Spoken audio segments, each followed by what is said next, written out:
Hey, what's up everyone? I hope you're all having a wonderful day or night. I hope you will enjoy today's video, so let's just get into it.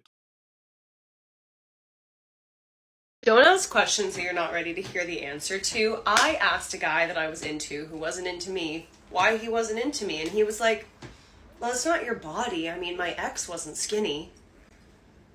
It must be your charming personality then. You knew not to ask that question, but you did it anyway because you needed validation. Unfortunately, it didn't work out the way you wanted to. Another problem with asking that question is, what if it did say it's your body? I really doubt that that would have made you feel any better.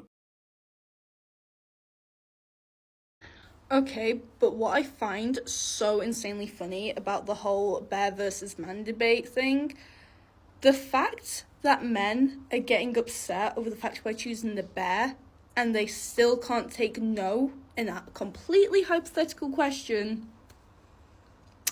Baby girl, you're proving our point. Little princess, you have no point. None of us got upset about that hypothetical situation. We found it to be funny and yeah, we were laughing. And how exactly we didn't took no from that hypothetical situation? There wasn't either a yes or a no to take from that. Unless of course by us taking a no from all that you've meant, you would say something dumb and we'll just be quiet about it. I'm afraid it doesn't work like that. Whenever you're gonna say something dumb, people are gonna laugh.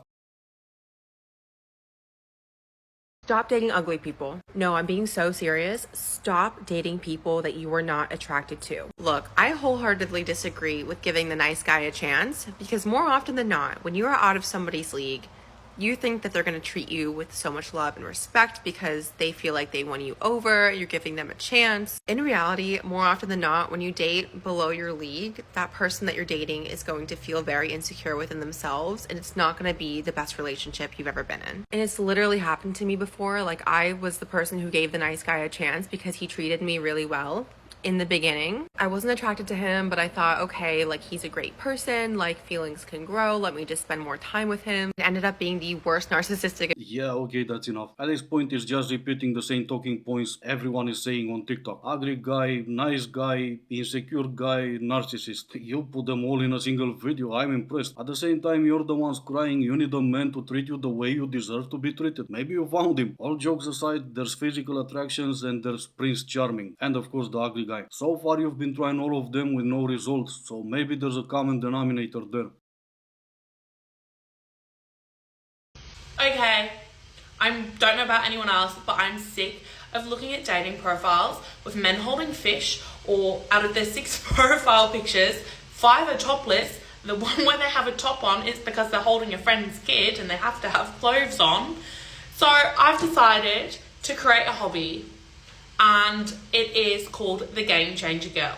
So I've created an Instagram profile, and from that, I'm going to hope that guys will inbox me for help with their dating profile. I'm not charging for this. I'm doing it completely free because I'm so sick of my For You page being flooded with girls saying about their bad dates or bad dating profiles. So if you know a single guy, or if you're a single guy and need help with your dating profile, whether you're in Melbourne or Australia, or wherever you are, go give my page a follow and I'll help you.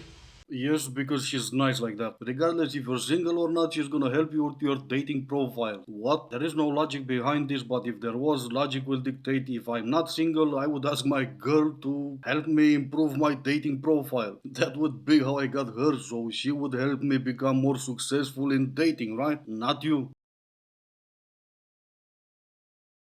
The next time somebody asks you, why are you single? I want you to look them in the eyes and say, well, the studies show that the smarter a woman is, the harder it is for her to find a man. Being the lunatic that I am and I've decided to waste my life on this, I did try to find those studies. As you would expect, there are none. Some woman did write an article about how she can't find a man because she's that smart, but obviously that's just an opinion and not even rooted in reality. Date if a guy doesn't pay on a first date, I think a lot of women don't feel safe. Yes, because the guys that are pushing for not paying on a first date are like incel. If a guy is like, let's split this, or like doesn't want to pay for coffee or dinner or whatever on a first date, my brain doesn't go, wow, what a man pushing for equality. I go, this guy can't read the room.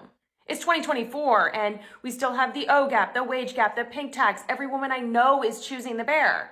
So then my brain just goes, blank, nothing, void. But that's all because she dropped her glasses from the previous video. Incels would be those ones who can't or won't get a date, so not a great argument. Wage gap again in 2024, also not a great argument. And you not feeling safe because I don't pay for coffee, that part doesn't even deserve a comment. You know, I love when I get this comment because every time I get this comment, I get to call out all the passport bros because in reality, none of you actually are passport bros. You're just living vicariously through the handful of men that can actually be that. Because being a passport bro is financially not viable. It's very expensive. You have to have a matchmaking service. You have to stay there for a long time. You have to give financials. You have to have background checks. You have to stay there and like date and be matched up with people. It's a whole thing that is passport bros. So all of the men that are still here going, oh, passport bros is a thing, is because none of you have the resources or the ability to be able to be passport bros. You're just pathetically living vicariously to the handful of men that can do it. And if you do have the financial resources, might I suggest Colombia? Because they really, really, really like passport bros there.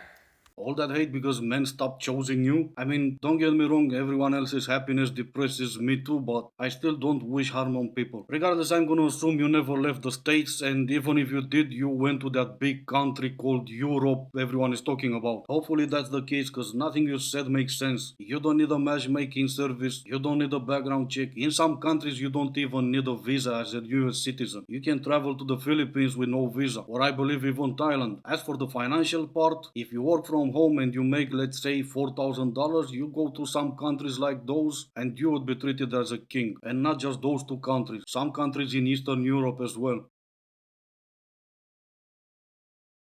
If men are supposed to be simple creatures, then why are they taking you out, telling you they're having the absolute best time of their lives, and then ghosting you the next day? Because dealing with you more than that would be complicating my own life. Simple creatures, remember? I have a normal stalking routine on Instagram because I'm a woman. I just did my routine. I have some breaking news. I was going through my roster of people that I keep up with, not stalk. I just keep up with them. I get to this girl who is the new girlfriend of a guy that I dated a year and a half ago. And they started dating like a week after he and I ended. So that was great. But anyways, so obviously she had to get added to the stalking routine. Like, of course. And you know how it goes. You just want to see if they post anything. And she gave me so much content. It was like almost addicting. Yeah, see, she's not crazy for stalking. She's absolutely mental if you ask me, but that's not important. Stalking him 1 year and a half later after the two of you broke up? Nah, she's not crazy. She's, using her own words, a stalker because she's just a woman. I didn't say it, she did. Guys, I literally feel like I'm being gaslit right now into thinking that my hair is blonde. I know strawberry blonde is different, but I got made fun of my whole entire life for being ginger. Just for now, all of a sudden, everyone's like, that's not ginger. If you saw me walking on the street, you'd be like, oh, that girl with red hair. Like, there's no way you'd be like, oh, that girl with strawberry blonde hair. Like, how much more ginger could I get? I don't know, blueberry ginger, I guess, who cares? You're ginger to men, and to Lisa over there, you're strawberry blonde. Cause why go with ginger when you can invent 10,000 other different colors? Hello. It's okay. You girls think you can fix anything. I swear to God, felons, crossword puzzles. She thinks she's a zoo. Smell my hand. I'll say to you. And after watching that video, it makes sense them choosing a bear over a man. 800 kilos of pure muscle and strength coming your way. A man would have gotten out of the way, but her? Oh my god, so cute. Anyway, this is gonna be it for today. As always, I do hope you enjoyed it. If you didn't, I still appreciate you for making it this far. Thank you all so much for watching. Stay safe and I will see you in the next one.